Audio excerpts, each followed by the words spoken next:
Hello student, in this video we are going to start new chapter of your SS book, chapter 6 Agriculture. The term agriculture is derived from a Latin word ager or agri meaning soil and culture meaning cultivation. Student agriculture जो है Latin के शब्द दो शब्दों के मिल के बना है जहाँ एगर या एग्री का मतलब होता है सॉइल और कल्चर का मतलब होता है कल्टिवेशन. कल्टिवेशन मीन्स खेती. Thus the term refer to the cultivation of till or tilling of soil. It include growing crops, fruits, vegetable, flowers and rearing of livestock for milk, meat, wool and hides. अब agriculture जो है उसमें या तो खेती की जाती है और दूसरी तरीके से हम कह सकते हैं कि टिलिंग ऑफ सॉइल, सॉइल को पलट के. टिलिंग का मतलब होता है सॉइल को पलटना, मतलब ऊपर नीचे की सॉइल को ऊपर लाना. अब एग्रीकल्चर में दो चीज़ें होती हैं. एक तो क्रॉप्स को हम ग्रो करते हैं जिसमें क्रॉप्स भी होती हैं, फ्लावर्स होते हैं, फ्रूट्स होते हैं, और दूसरी चीज़ है वेजिटेबल्स होती है, और दूसरा है rearing of life stock. Life stock means पशु जानवर, उनको रेयर करना, पालना. पशु का पालन किया जाता है, पाला जाता है पशु को. किस चीज़ के लिए? मिल्क के लिए, मीट के लिए, या उनमें से वूल ऊन निकालने के लिए, या हाइड्स. हाइड्स मीन्स स्किन, उनकी खाल निकालने के लिए हम क्या करते हैं? पशुओं को रेयर करते हैं. Thus two main division of agriculture are crops and livestock. और इस तरीके से हमने देखा कि एग्रीकल्चर में दो पार्ट हो गए हैं. एक तो क्या है कि लाइफ स्टॉक को हम, और दूसरा है crop. Crop are cultivated plants species and life stocks are domesticated animal species. Crop में हम प्लांट्स स्पीसीज को और लाइफ स्टॉक में हम एनिमल्स को पालते हैं. Both are raised primarily for human use. और दोनों को ही हम किसके लिए कर रहे हैं? ह्यूमन यूज़ के लिए. Therefore agriculture is a economic activity. Economic is the study of the way in which goods and money are produce and used. अब इकोनॉमिक्स होता क्या है? इकोनॉमिक्स होता है जिसमें क्या करते हैं, स्टडी करते हैं हम कि किस तरीके से गुड्स मीन्स सामान को प्रोड्यूस किया जाता है, उसको यूज़ किया जाता है, और मनी को किस तरीके से प्रोड्यूस और यूज़ किया जाता है. अब ये दोनों ही चीज़ें किस में हो रही है? एग्रीकल्चर में हो रही है. तो हम कहते हैं एग्रीकल्चर क्या है? एक इकोनॉमिक एक्टिविटी है. When bread and biscuit are made in a factory, it need wheat flour, sugar and milk, which all come from agriculture product and or their processed form. The transformation of natural resources to a finished product and its sale to the consumer involve three stages or types of economic activity. अब हम जो bread खा रहे हैं, biscuit खा रहे हैं, वो फैक्ट्री में बनता है. और ये सारी चीज़ें कहाँ से आती हैं? अगर हम देखें तो गेहूँ से, आटे से, चीनी से, दूध से. तो अगर हम देखें पूरी जो इकोनॉमिक एक्टिविटी है उसको हमने 3 पार्ट्स में बांटा है. भाई कहीं से रॉ मटेरियल आ रहा है, फिर प्रोसेसिंग हो रही है, और फिर फिनिश गुड्स तैयार होकर उसको आगे सप्लाई किए जा रहे हैं. तो इस बिहाफ पे जो एक्टिविटीज़ हैं, इकोनॉमिक्स एक्टिविटीज़, हमने उसको 3 पार्ट्स में डिवाइड किया है. These are primary, secondary and tertiary activity. तो कौन कौन सी है? प्राइमरी हो गई first, second number secondary, and third number is tertiary activity. Production and extraction of natural resources like wheat, sugarcane and milk are the example of primary activities. अब जहाँ पर हम नेचुरल रिसोर्सेज को क्या करते हैं? निकालते हैं. जैसे कि खेती करना, खेती से रिलेटेड जो भी चीज़ है वो क्या कहलाती है? प्राइमरी एक्टिविटीज़ कहलाती हैं. जैसे कि वीट का प्रोडक्शन, सुगरकेन का प्रोडक्शन, मिल्क का production, all are primary activities. Processing of these resources, wheat into flour and sugarcane to sugar, are secondary activity. अब इन चीज़ों को जब हम क्या करते हैं? प्रोसेसिंग करते हैं. जैसे कि गेहूँ से हम आटा बना लेते हैं, ठीक है ना. इसी तरीके से सुगरकेन से चीनी बना लेते हैं. तो ये सारी एक्टिविटी जो नेचुरल रिसोर्सेज को, जो एग्रीकल्चर प्रोडक्ट को हम प्रोसेस करके नई चीज़ बना रहे हैं, वो कहलाती है secondary activity. However Baking of bread and biscuit from wheat flour, sugar and milk is also a secondary activity. इसी तरीके से कह सकते हो ब्रेड बनाया, बिस्किट बनाया, ये भी क्या है, सेकेंडरी एक्टिविटी है. Transport, trade, banking, insurance and advertising at any step are the example of tertiary activities. They are support service to the primary and secondary activities. In this way, agriculture is a primary activity. और इसी तरीके से उस जो हमने सामान बनाया, ठीक है, उसको ट्रांसपोर्ट करना है, उसका एडवर्टाइजमेंट करना है, या उसके अलावा भी उसका ट्रेडिंग करनी है, व्यापार करना है, बैंकिंग हो गई, इंश्योरेंस हो गया, ये क्या कहलाती है, सेकेंडरी टर्सरी एक्टिविटी कहलाती है. हम दूसरे शब्दों में कह सकते हैं कि जो प्राइमरी और सेकेंडरी को सर्विस प्रोवाइड करती है वो एक्टिविटी कहलाती है टर्सरी एक्टिविटी. तो अब हमें इससे पता चला कि agriculture is A primary activity. 50% of the world population is engaged in agriculture. 2/3 of Indian people still depend on agriculture. अगर हम बात करें दुनिया की तो 50% लोग एग्रीकल्चर में एंगेज्ड हैं. इंडिया की बात करें तो टोटल पॉपुलेशन की 2/3 पॉपुलेशन जो है वो एग्रीकल्चर पे डिपेंड करती है. Suitable factor for growing of crops are climate, soil, relief of the place. अब फसल कैसी होगी, क्रॉप कैसे उगाई जाएगी, वो डिपेंड करती है क्लाइमेट पे, सॉइल पे, और रिलीफ होता है कि लैंड कैसी है, प्लेट्यू है, माउंटेन्स हैं, ठीक है, उसको कहते हैं हम रिलीफ, तो उस पे डिपेंड करती है. Climate include sunshine, rainfall, temperature and moisture. अब क्लाइमेट की बात करें तो सनशाइन, भाई कितनी देर वहाँ कितने टाइम तक सूरज उगता है ना, और रेनफॉल कितना होता है, मीन्स वहाँ का टेम्परेचर और मॉइस्चर कैसा है. The land suitable for growing crops is also known as arable land. जो क्रॉप को हम उगाने के लिए लैंड को यूज़ करते हैं वो कहलाती है आरेबल्स लैंड कहलाती है. Agriculture as a system. अगर हम बात करें सिस्टम के रूप में एग्रीकल्चर क्या है, अब अगर हम देखें, अगर एग्रीकल्चर को हम समझें तो ये क्या है, एज ए कंप्यूटर जैसा है. जैसे इनपुट डालेंगे, प्रोसेसिंग होगी और आउटपुट मिलेगी. सेम यही सिस्टम किस में है, एग्रीकल्चर में है. एग्रीकल्चर और farming is a system of input, process and output. Input are seeds, fertiliser, machinery, labour. ठीक है ना, इनपुट है, प्रोसेस है और आउटपुट है. इनपुट में क्या क्या चीज़ें आ गई, सीड आ गया, फर्टिलाइज़र आ गया, मशीनरीज आ गई और लेबर आ गया. Process are the operation of ploughing, sowing, irrigation, weeding and harvesting. अब प्रोसेस के टाइम में क्या क्या वो चीज़ ऑपरेशन आ गए, एक तो प्लोइंग मतलब जुताई करना खेत की, सोइंग बीज बोना, इरिगेशन सिंचाई करना, पानी देना, वीडिंग उसमें से जो अनवांटेड प्लांट हैं उनको बाहर निकालना, और हार्वेस्टिंग मतलब जो क्रॉप हमारी हुई है उसको वापस से उस क्रॉप को काटना. तो ये कहलाता है कौन सा प्रोसेस, ये हो गया processing operation. Output are crop, और उसके बाद जो हमें आउटपुट मिल रहा है वो क्या है, हमारी क्रॉप है. Farmer also raise live stock to supplement their income. अब अपनी इनकम को बढ़ाने के लिए क्या कर, या साथ में इनकम और रखने के लिए फार्मर क्या करता है, पशुओं को पालता है.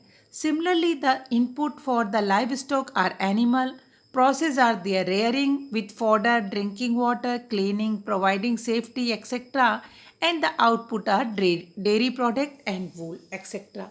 अगर हम बात करें एनिमल की तो एनिमल में इनपुट क्या है, एनिमल हो गया, ठीक है ना. प्रोसेसिंग में क्या आएगा कि उनको किस तरीके से पाला जाए, उनको फोडर होता है चारा, ड्रिंकिंग वाटर, ठीक है, सफाई, और उनको क्या दी जाए, सुरक्षा दी जाए, ये आता है प्रोसेसिंग सिस्टम. और आउटपुट में आ गए डेयरी प्रोडक्ट, या अगर हम पशुओं को किस लिए पाला हमने, वूल के लिए, तो वूल भी क्या हो गई, वो आउटपुट हो गया. Next is types of farming.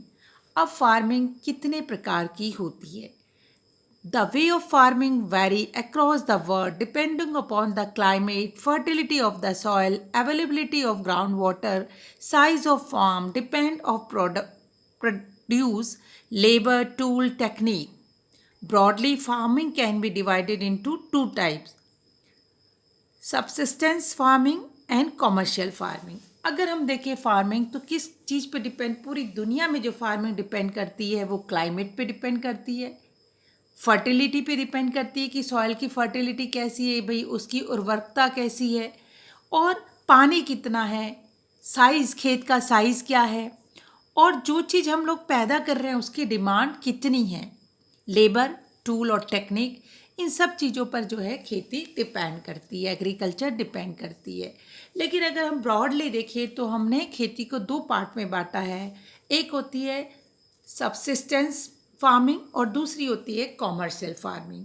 Subsistence farming कह सकते हो जब किसान केवल अपने लिए फार्मिंग करता है, भाई अपनी ज़रूरत के लिए, और थोड़ा बहुत जो बचता है उसको बेच देता है। और जब किसान क्या करता है, फार्मिंग करता है कॉमर्शियल, सारी की सारी फार्मिंग है कि उसको क्या मार्केट में बेचने के लिए करता है, तो वो कहलाती है commercial farming. Subsistence farming, when the farmer produces just enough to meet the needs of his family and sell or exchange the surplus, if any, with the member of the local community, is called subsistence farming. It can be intensive or primitive. जब केवल अपने लिए, अपने परिवार के लिए खेती कर रहा है और जो थोड़ा बहुत बचता है उसको बेच देता है, तो ये कहलाती है सब्सिस्टेंस फार्मिंग। सब्सिस्टेंस फार्मिंग कह सकते हैं या तो क्या होती है, प्रीमेटिव होती है या इंटेंसिव होती है। अब इंटेंसिव क्या होती है? Farming which produce a lot of food from A small area of land with a lot of effort in a short period of time is called intensive farming। मतलब छोटा सा खेत है लेकिन हमने उसमें, किसान क्या करता है, उसमें सारी अच्छी फर्टिलाइज़र यूज़ करके, अच्छा लेबर यूज़ करके, इरिगेशन करके, अच्छे बीज यूज़ करके उससे बहुत ज़्यादा फसल ले लेता है छोटे से फार्म से, वो कहलाती है intensive farming. A large number of people depend on a limited area of land, so the land is cultivated intensely, mainly with human labor, high quality seed, plenty of fertilizer and regulate supply of water for irrigation। मैंने बताया छोटी सी ज़मीन है, बहुत लोग depend कर रहे हैं उसमें, तो वहाँ पर अच्छे बीज, अच्छा इरिगेशन सिस्टम, ठीक है ना, इन सब का यूज़ करते हुए वो एक छोटे से खेत से ज़्यादा पैदावार लेता है, वो कहलाती है intensive farming. A variety of crop is grown in rotation to retain the soil fertility. अब सॉइल की फर्टिलिटी भी बढ़ी रहे, इसके लिए क्या करते हैं कि अलग अलग टाइप्स की क्रॉप को रोटेट करके बोते हैं। Most of the produce is retained by the farmer for their own consumption. लेकिन ज़्यादातर जो भी बोया जाता है, फसल निकलती है, वो ज़्यादातर यूज़ हो जाती है किसान के अपने लिए। 2 or 3 crops were grown in a year on a same stretch of land to get more produce। 2 या 3 फसलें बोई जाती है, जहाँ की लैंड अच्छी होती है, इरिगेशन की सुविधाएं अच्छी हैं, वहाँ पर साल में 3 फसलें जो है फार्मर ले लेता है, और कई जगह 2 फसलें लेता है। वो छोटे से टुकड़े में बहुत ज़्यादा मेहनत करके, बहुत अच्छे सीड्स का यूज़ करके और बहुत ज़्यादा फसल को ले पाता है किसान, वो कहलाती है intensive farming. Climate with large number of days with sunshine and fertile soil permit doing so। अब जहाँ पर क्या है, सॉइल फर्टाइल है और सनसाइन भी ज़्यादा होता है, वहाँ पर किसान इजीली ये इस टाइप की इंटेंसिव फार्मिंग कर पाता है। Among the crop grown are rice, wheat, maize, pulses and oil seed.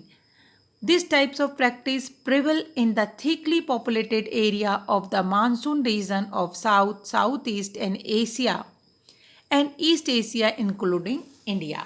अब इस तरीके की जो खेती है वो, इसमें क्या क्या बोया जाता है, राइस, व्हीट, मेज, पल्सेस, दालें और ऑयल सीड, जिनसे तेल निकलता है, वैसी फसलें की जाती हैं।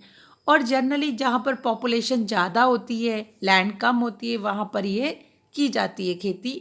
अगर हम बात करें तो दुनिया में साउथ का जो रीजन है, साउथ ईस्ट एशिया में और ईस्ट एशिया में इस तरीके की खेती की जाती है, और जिसमें इंडिया में भी अगर हम बात करें तो इंडिया भी उसी में आता है। प्रीमेटिव, पुराने तरीके से खेती करना। प्रीमेटिव सब्सटेंसेस फार्मिंग या agriculture it include shifting cultivation and nomadic herding. अब इसमें एक तो शिफ्टिंग कल्टीवेशन होती है या फिर नोमैडिंग, नोमैड्स होते हैं जो क्या करते हैं, बंजारे, उस तरीके की खेती की जाती है। In shifting cultivation a plot of land is clear by felling the trees and burning them. The ashes are then mixed with the soil. Crop like maize, yam, potato and cassava are grown. अब क्या होती है shifting में कि एक line का टुकड़ा ले लेते हैं, उसको साफ करते हैं, पेड़ वेड़ काट देते हैं और जला देते हैं उसको, और जो उसकी जो राख होती है उसको मिट्टी में मिक्स कर देते हैं और फिर उस पर खेती की जाती है। और जनरली इस तरीके की खेती में आलू, मेज़, कसावा एक ड्रिंक होती है, वो उस तरीके की उसकी खेती की जाती है। In a few year the soil lose is fertility, the cultivators move out to clear the part of forest again. अब थोड़े दिन बाद, 2-3 साल बाद, अगर सॉइल की फर्टिलिटी कम हो गई तो वहाँ से वो जो कल्टिवेटर्स थे, जो किसान थे, वो आगे निकल जाते हैं और आगे की खेती करते हैं, दूसरी ज़मीन में ऐसे ही काम करते हैं। तो हम कह सकते हैं कि यहाँ पर वो ज़्यादा फर्टिलाइज़र वगैरह का यूज़ नहीं कर रहे हैं। The cultivators move out to clear. Shifting cultivation is also known as slash and burn farming, और इसका दूसरा नाम क्या है, स्लैश एंड बर्न फार्मिंग है। It is practice in thickly forested area of Amazon basin, tropical Africa, parts of Southeast Asia and Northeast India. These are the area of heavy rainfall. और generally इस type की खेती कहाँ होती है, जहाँ पर बहुत ज़्यादा घने जंगल होते हैं, जैसे कि अमेजन बेसिन, दुनिया का सबसे बड़ा फॉरेस्ट है अमेजन फॉरेस्ट, ठीक है ना, वहाँ होती है। ट्रॉपिकल अफ्रीका में होती है, साउथ ईस्ट एशिया के कुछ पार्ट में होती है, नॉर्थ ईस्ट इंडिया में भी इस तरीके की, नॉर्थ ईस्ट इंडिया, ठीक है ना, जहाँ पर सेवन सिस्टर्स वगैरह हैं, वहाँ पर इस तरीके की खेती होती है। और जनरली उन एरियो में होती है जहाँ पर हैवी रेनफॉल होता है। In nomadic herding, herder move from place to place with their animals for fodder, water along defined routes. Sheep, camel, yak and goat are most commonly reared for milk, meat, wool and hides. अब nomad herding, इसमें किसान क्या करता है, जो बंजारे होते हैं वो पशुओं को पालते हैं और वो पशुओं के चारे के लिए, पानी के लिए एक जगह से दूसरे जगह घूमते रहते हैं। जनरली इसमें जो पशु जो पालते हैं वो होते हैं शिप, कैमल, याक और गॉट, जिसको वो दूध के लिए, मीट के लिए, वूल के लिए या हाइड्स मतलब स्किन के लिए पालते हैं। This types of farming is practice in semi arid and arid region of Sahara desert, east and south west. अब एरिड जहाँ पर खेती कम हो पाती है, उन एरियो में इस तरीके के लोग पाए जाते हैं, जैसे कि सहारा डेजर्ट हो गया, जहाँ पर खेती की ज़मीन क्या है, फर्टाइल ज़मीन नहीं है। ईस्ट और साउथ वेस्ट अफ्रीका में और वेस्ट सेंट्रल एशिया में, नॉर्दर्न यूरोप में इस तरीके के लोग पशुओं को पालते हैं। इंडिया में भी है, जैसे कि डेजर्ट रीजन में है, यहाँ पर भी बहुत सारे लोग ऐसे हैं जो क्या करते हैं, पशुओं को लेकर, अपने जानवरों को लेकर एक एरिया से दूसरे एरिया में घूमते रहते हैं। और वो क्या क्या चीज़ पालते हैं, डोंकी, हॉर्स, कैमल। अगर हम बात करें माउंटेन्स की, वहाँ पर भी कुछ ऐसे हैं जैसे कि तिब्बत और एंडीज, याक और लामा जो हैं आर रेयर्ड, वहाँ पर पाली जाती हैं। Reindeer are the live stock of Arctic and sub Arctic area, sub Arctic area में रेंडियर को पालते हैं। In Jammu and Kashmir nomads call Bakarwale still move in search of fodder and water for their animal. और इसी तरीके से हम जम्मू कश्मीर की बात करें तो वहाँ पे भी जो नोमैड्स हैं, एक नोमैड्स का नाम दिया हुआ है भाकरवाल्स, वो क्या करते हैं, अपने जनरली गॉड्स को लेकर एक एरिया से दूसरे एरिया चारे और पानी की तलाश में घूमते रहते हैं। तो स्टूडेंट लर्न दिस चैप्टर, ठीक है, आगे का हम नेक्स्ट वीडियो में पढ़ेंगे। Have a nice day, good bye.